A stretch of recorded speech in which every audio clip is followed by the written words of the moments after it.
Option trading versus stocks. When thinking about options versus stocks, the first thing that comes to mind is risk, followed by the attractive effective gearing option profit opportunity.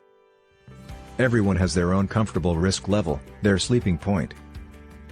Option trading strategies without the intention of ever exercising can be very simple, or complex.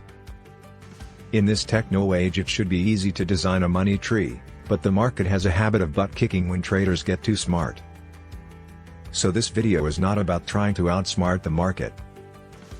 Be careful, the market has nuclear weapons.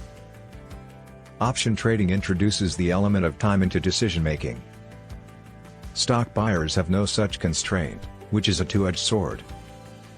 It makes it easy to let stock losses run on. But it also can be a good place to park money while further decisions are made. Meanwhile, option traders have to watch the parking meter. Stock volatility creates opportunities for stock traders, and even more so for option traders.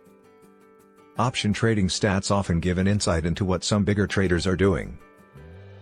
We may hear commentators on CNBC talk about some big option deals just ahead of company results announcements. If the current stock price is say $95 and a big trader has just bought call options a month away of the $100 strike, then that will start me on a search for corroborating evidence. Is he just taking a big gamble, possible, or does he have a good reason for his optimism? Some option buyers may just keep repeating a strategy that has worked in the past. Also, knowledge of common stock behavior after a major announcement is an advantage. Apple usually gyrates wildly in a few minutes on its announcements, providing good opportunities for quick-acting option traders. The number of option strategies are limitless in terms of combinations of puts and calls. Buying put options can be good insurance for companies that have all their eggs in one basket. It's a great trading stock by any measure, but if Elon Musk went under a bus, a few cheap put options might be handy. Selling puts needs close attention, as an element of control is lost. Option trading with the intention of exercise is a different game, but a good one. Minimal risk with unlimited potential for good profits. Taken to its extreme, call options in combination with margin trading can be extremely lucrative, but with moderate risk. A real-life example of this presented itself to me. I bought some quite cheap calls in a big established dividend-paying mining company that was well managed and highly regarded. Before exercise date, the stock price had risen to a point where the amount my margin lender would lend on the stock exceeded the cost of exercising the option.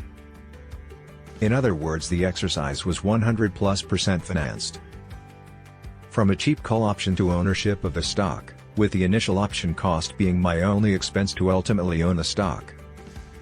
Had the stock price not risen, I still had the choice of exercising or not, or changing strategy and selling the call option. So I don't really see it as options versus stocks so much as options and stocks. A strategy to include both can be very lucrative with low risk. Stocks may be a suitable option if you're searching for a simple approach to start investing for a goal that is more than 5 years away, such as retirement. The success of any particular stock can be unpredictable, so there is no assurance that you will profit, but the US stock market as a whole has consistently shown to be a reliable long-term investment. The simplicity of stock investment is its beauty. You purchase a stock with the hopes that it will increase in value, allowing you to sell it later on for a profit. That holds true whether you intend to actively buy and sell stocks over short time periods, such as days or weeks, or if you simply want to keep a stock for a while. Options are great if you're looking for a more strategic way to invest, one with a lower entry threshold and more latitude in terms of timing or downside risks. You may like the options. Options are more alluring to traders who buy and sell frequently because the associated time period for your investment is by nature shorter. The expiration dates of all options contracts might be anywhere from a few days and many years. Compared to stock investing, options trading takes a more hands-on approach. You might choose to exercise the option before it expires, in which case you'll need to closely monitor the price of the underlying stock. Until next time, trade safe. www.trinitymoneyclub.com